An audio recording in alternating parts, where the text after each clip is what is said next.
கோவையிலிருந்து சேலம் சென்ற இளைஞரின் பை திருடப்பட்ட சம்பவத்தில் விடிய அரசின் ஏவல் துறை அலைக்கழித்ததாக பாதிக்கப்பட்ட இளைஞர் குற்றம் சாட்டியுள்ளார்.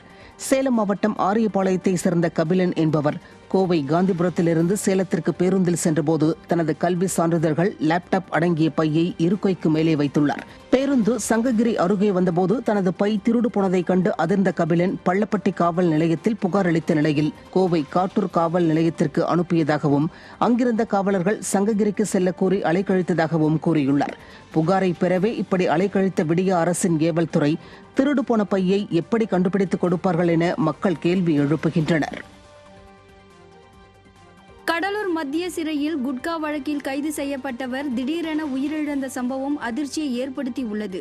பாசிக்குளம் பகுதியை சேர்ந்த பாஸ்கர் என்பவர் மீது கஞ்சா விற்பனை தொடர்பாக வழக்குகள் நிலுவையில் உள்ள நிலையில் குட்கா விற்பனை செய்ததாக கைது செய்யப்பட்டு 15 நாட்கள் நீதிமன்ற காவலில் கடலூர் மத்திய சிறையில் அடைக்கப்பட்டார்.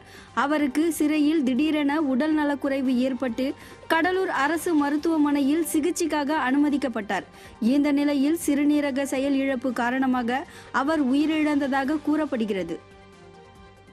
திருப்பத்தூர் மாவட்டம் ஆம்பூர் அருகே நடைபெற்ற ஒன்றிய குழு கூட்டத்தில் திமுக கவுன்சிலர் சொந்த கட்சி துணைத் தலைவரையே குற்றம் சுமத்தியதால் பரபரப்பு ஏற்பட்டது.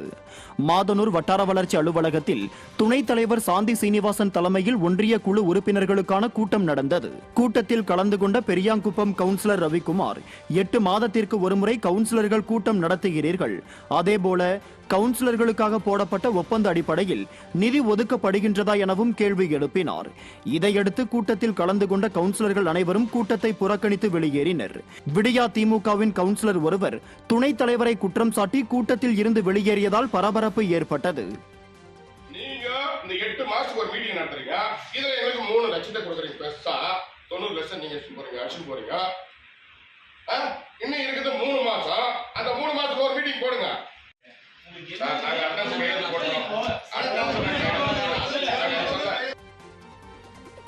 மருத்துவ படிப்பு கலந்தாய்வுக்கு வந்த மாணவர்களுக்கும் பெற்றோர்களுக்கும் உரிய ஏற்பாடு செய்யாததால் வெயிலில் காத்து கிடந்த அவல நிலை ஏற்பட்டது. ஓமந்தூரார் பன்னோக்கு மருத்துவமனை வளாகத்தில் 2024-25 கல்வியாண்டுக்கான மருத்துவ படிப்பில் சேர்வதற்கான பொதுப்பிரிவு கலந்தாய்வு ஆன்லைன் மூலம் நடைபெற்ற நிலையில் தமிழகத்தின் அனைத்து மாவட்டங்களில் இருந்தும் மாணவர்கள் காலை முதலே வந்து கொண்டிருந்தனர். மாணவர்களும் பெற்றோரும் அமர்வதற்கு ஏற்ற வகையில் இடவசதி போதிய அளவில் ஏற்பாடு செய்யவில்லை என்று பெற்றோர் குற்றம் சாட்டுகின்றனர்.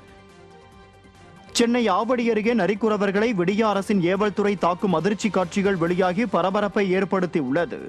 திருமுல்லைவாயல் பகுதியில் அமைந்துள்ள ஜெயாநகர் நரிக்குறவர் காலனியில் நீண்ட காலமாக 100க்கும் மேற்பட்ட நரிக்குறவர்கள் வசித்து வருகின்றனர். இந்த இடத்தில் ராஜேஸ்வரி என்பவர் நீதிமன்ற உத்தரவு உள்ளதாக கூறி ஒரு பகுதியில் சுற்றுச்சுவர் எழுப்பி வந்துள்ளார். இதனால் அங்கு வசிக்கும் நரிக்குறவர் இன மக்கள் இடையே பிரச்சனை எழுந்து இரு தரப்பு இடையே தள்ளுமுள்ளு ஏற்பட்டது. இதையடுத்து 150க்கும் மேற்பட்ட காவல்துறையினர் அங்கு குவிக்க போராட்டத்தில் ஈடுபட முயன்ற நரிக்குறவர் இன மக்களை வலுக்கட்டாயமாக கைது செய்தனர்.